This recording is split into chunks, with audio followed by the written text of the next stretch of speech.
review, check all the numbers on the rate increase, look at all the hauler materials and make sure every element of your contract is in compliance and is being promoted. So all the free services and goodies that were negotiated in the beginning, you're utilizing. Other elements for this is to regularly meet with the hauler to resolve any outstanding issues. So if the city's starting to get calls in, making sure those are getting addressed, the residents and businesses that call in, make sure they're taken care of. Look for patterns and work with the hauler staff to adjust those. And lastly is to plan for upcoming events. So one example is inclement weather, making sure all the communications that are going to go out reflect the contract, make sure there's contingency plans and everybody understands what's going to happen when. So with that, we have, again, we're looking at feedback on whether to start discussions for extending the contract or starting a new procurement process, and then looking for feedback on whether to move forward with contract management assistance. Thank you.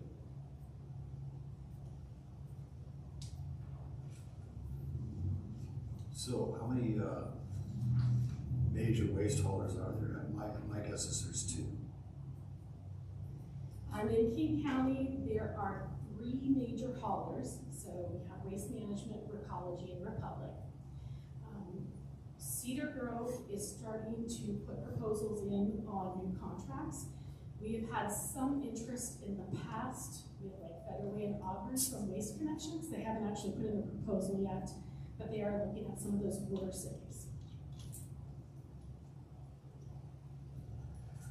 So are they all allowed? I know there's certain lines they're not supposed to cross. Who is allowed to pick up from Algona? Excellent question. So I believe what you're referring to is the UTC has G certificates for unincorporated areas or areas where cities are not managing those contracts. And in those areas, the UTC gives the rights to certain haulers. Since the city is managing your contract, you can pick any hauler you like. You have the ability to do that. Cool.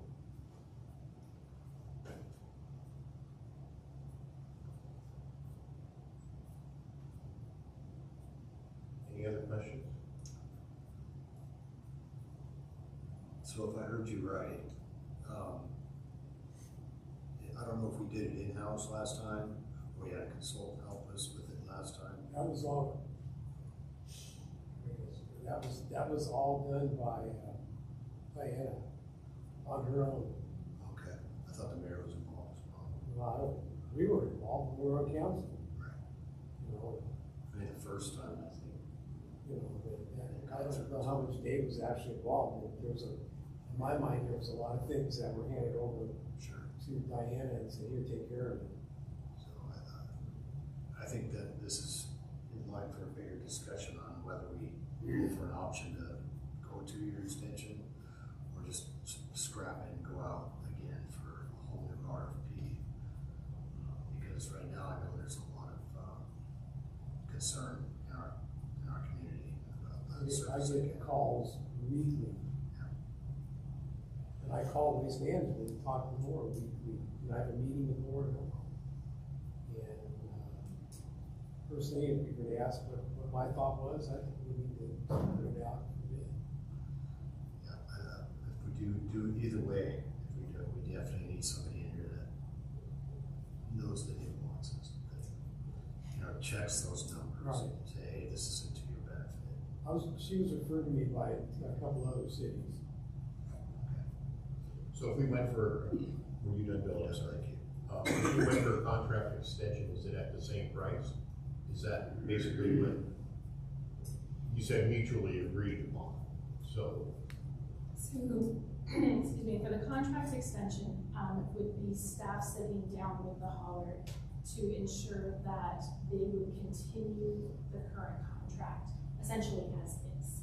So generally what those mean is the rates that you have, you continue the same annual mechanism for increasing it, so you wouldn't necessarily see that jump. And I couldn't answer on Waste Management if they're willing to do that or not, or if they would come back some cities where the hauler will want a price increase to extend the current contract, but it's generally less than what a new contract would be. You're just not getting those new services. But it does provide kind of a stepping stone toward when you do go up for a new rate increase. My recommendation, if you were interested in seeing those numbers, might be to have staff start researching that and come back to council once you have a number for the extension, whether or not to pursue that versus a new procurement process.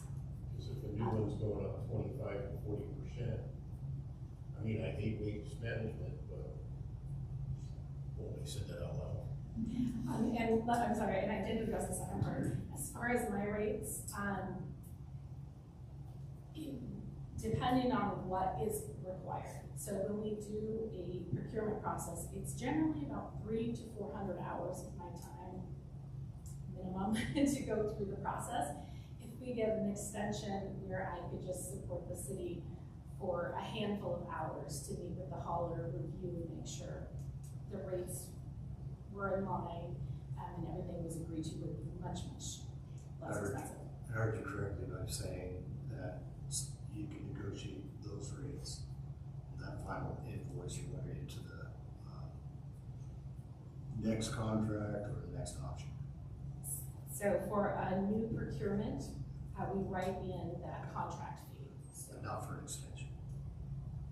generally with extensions, you're continuing the same rate mechanism, so there's no rate increase to residents other than what you've been doing for the last 10 years. So there's always options. We try to provide the simplest and the most cost-effective way of providing services to residents.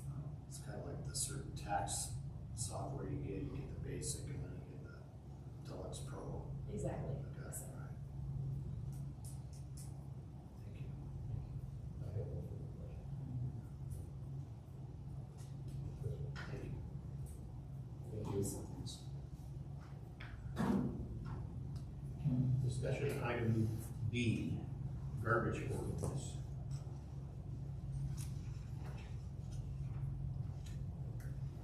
All right, we have our city attorney here to brief everyone on the current ordinance, and then I think he's open to questions about it.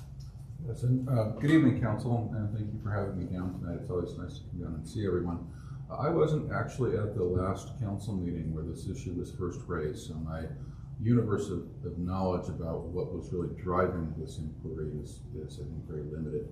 But the city does have on its books a couple of different chapters of its municipal code that bear on the issue of garbage collection and garbage and solid waste usage. The first of those is chapter 804 of the AMC, and it's what I consider to be a very standard ordinance. The key points, as I understand the council is concerned, are that it does make the use of the city's garbage system compulsory by your residents, and it prescribes various penalties for non-compliance. So, for example, a resident typically cannot go contract with his or her own solid waste handling service to take away his or her trash. Instead, that resident is required by your ordinance to use the city's system-wide framework. If the resident doesn't do that, if the resident allows trash to accumulate on his or her property, there are penalties for doing that. That's a very, very abbreviated summary of your solid waste or garbage ordinance. You also regulate this general subject matter through your general nuisance regulations. Those are codified at chapter 812 of the AMC. I believe that both of those ordinances are in your council packet for tonight's meeting. Like most cities, the city of Algona defines an actionable public nuisance as being the collection of trash, refuse, untidy and unkempt accumulations of materials on anyone's yard. And those situations are defined as public nuisances. They are subject to abatement by the city, and they're also subject to a different civil penalty scheme. So that, in a very summarized way, that's essentially what you have on your books right now in the way of an enforceable mandate regarding garbage service and the keeping of private citizens' yards and property in keeping with that. I'm happy to answer any questions that the council may have. I was the guilty party, just brought it up, basically. I'm just curious that, I know it's compulsory to have garbage service here. The way the rates are going up, I've done some math, and I could probably do just the same, if not better, just hauling it myself to the landfill or the transfer station over here on a monthly basis. And of course, keeping everything tidy and neat, tight cans and stuff like that. That being aside, how do we know as a city that our residents at these addresses are following through with what they're supposed to be doing?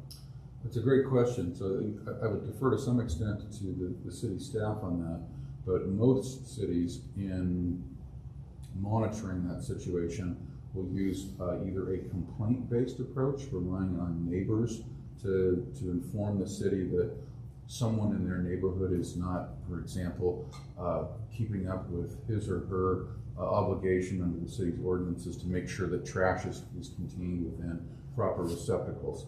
Or if the city's solid waste provider informs the city that there are these service or connection issues as it relates to certain properties, the city would find out about it that way. And there's nothing that prevents the city in its own right from going around and doing inspections throughout the city to make sure that individual property owners are complying with the city's code. And that was my point. Thank you for that. Sure.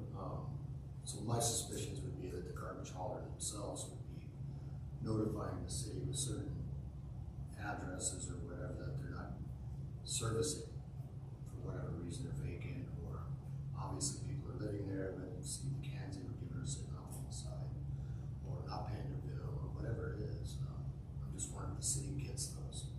We do get a monthly report that reflects the folks that are not paying their bill and are delinquent, but we don't get one saying that they're even a customer.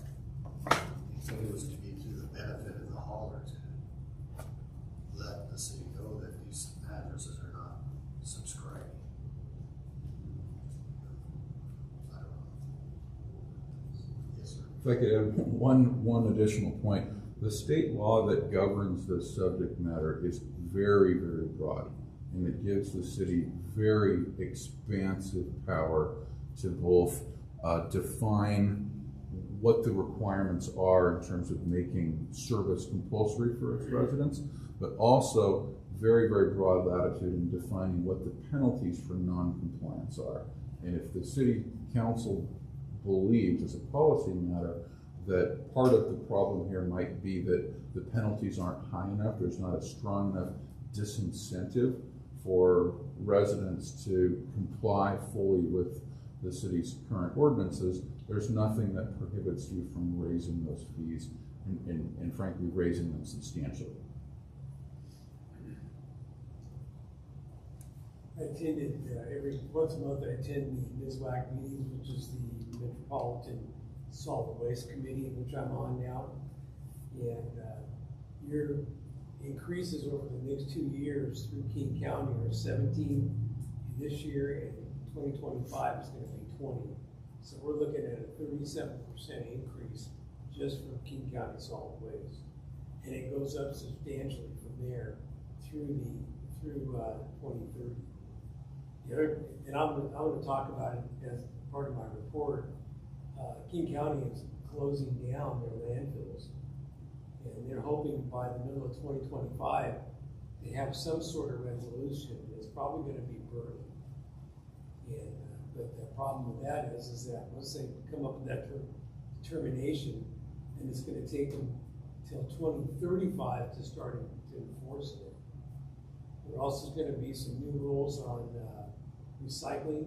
King County feels that 73% of the materials that enter the landfill are recyclable. And so they're going to be looking at stringent recycling. but they have nobody to take the recycling, so they're gonna continue to raise these prices, so it's been interesting, to be involved in that and follow, so we're looking at 37% increase anyway. Yeah. So I guess my last question or statement is, can we modify the code to make it may instead of shall? So give them the option. Because I'm sure there's so many residents now that darn on it. I don't think anybody would bid on it unless they had full, am I incorrect? If we did, well, some of you can, some of you can't, is that what you're saying? No, I mean, if somebody's willing just to haul it themselves. Right, and then some of you can and some of you can't. In other words, if you can haul it yourself, go ahead. If you don't wanna haul it yourself, then here it is. So you're gonna have people that say, oh yeah, I'll haul it, but then you're gonna end up with all their yards everywhere else. And it's gonna I think it's gonna end up being just as expensive to haul it over to the transfer station as is to have somebody pick it up. No, I agree with that, but there are instances where a little bit of frost on the road, you don't get your garbage picked up. Where you can just haul it yourself, and you don't have to wait a week. Right. So, Or your lid doesn't close 100%, they charge you $12.50, and then they send you a blurry picture, see? Could be anybody's trash can, Right, because they're all the same color. right.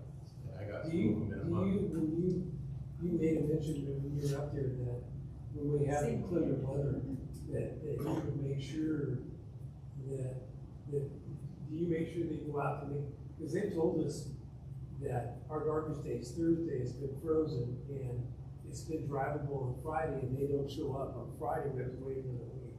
Do you help ensure that they follow through with that? So you would go back to the contract requirements, which I believe in your contract is a week later. The following week, definitely try to look that up really quick. And I think somebody asked about mandatory. We have a large amount of cities in King County that do not have a mandatory garbage ordinance, where people can choose to share, haul to their business, or haul to the transfer station. So that is allowed, and I haven't seen a big price difference from haulers, whether it's mandatory or not. That's a good thought. Yes, I happen to have a pickup, I gladly haul my trash over and not have to use waste management. I know several people that would do that, but I mean, they'll just, for instance, we don't change it.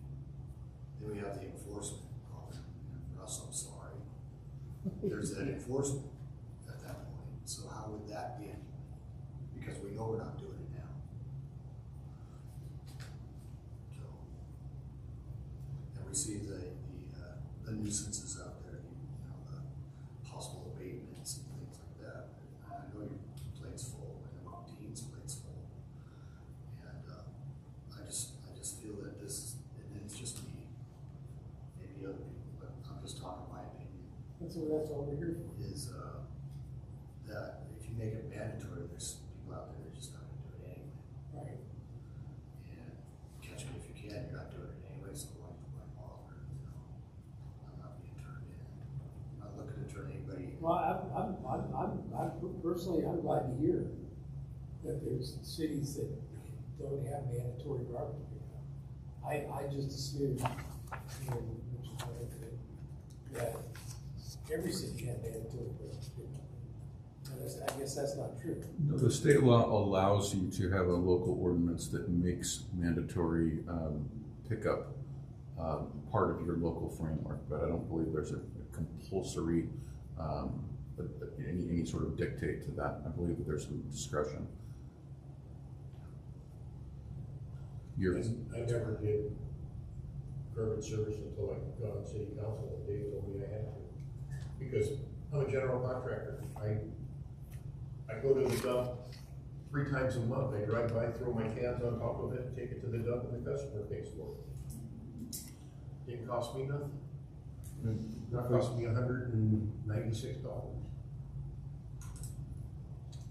Yes, sir. It does say in your existing contract that pursuant to section 804040 of the city's code, Garbage and recycling collection services are mandatory for all premises. So if you wanted to change that, in addition to changing your code, you would presumably need to negotiate a change for that in your contract. And our contract says that as soon as it's safe, it's not 7 days later. If it's including weather, they're supposed to come back as soon as it's safely possible. Yeah, and then the problem we had a couple of years ago was we had snow on one Thursday. They couldn't come. Before the next Thursday, it snowed again. So we're up 3 weeks. And then if you're doing like recycling, that could be skipped for a whole month. And I think that's what one of our constituents here was saying. He didn't get his recycling picked up for a month. Well, that's why we would want to have her on board. Is she can pick that stuff out of the contract. Absolutely. You know, and that would pay for her services just in itself. And it's all the little nitpicky stuff that goes on. One thing that I feel get real upset with is they forget the garbage can one month and you call in and they didn't pick up my garbage. Oh, just save it till next week.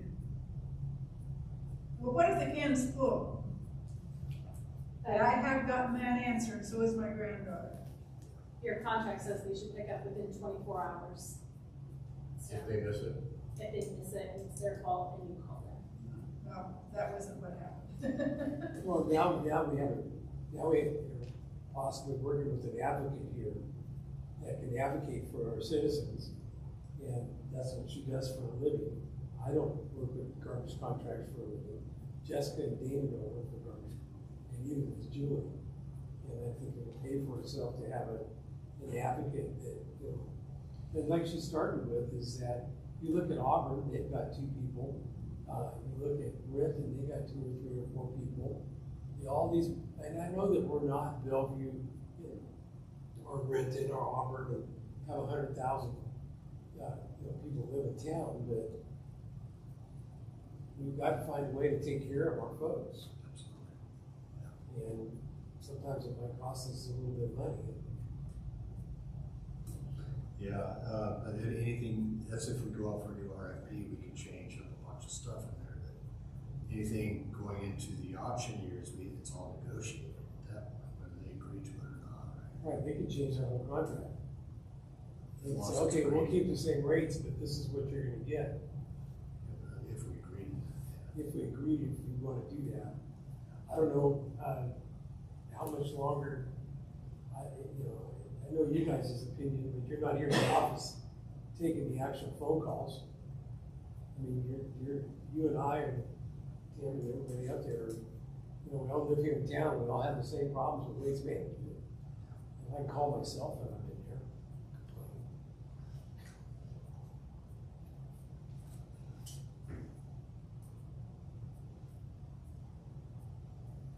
Okay, no more questions.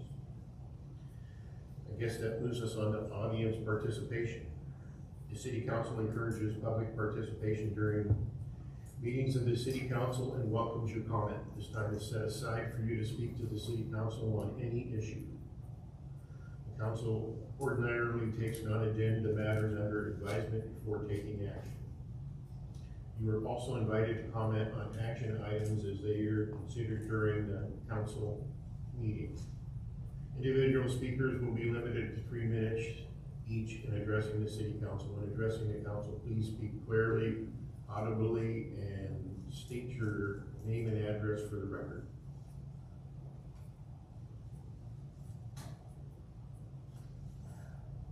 We have anybody online? Did you have any questions?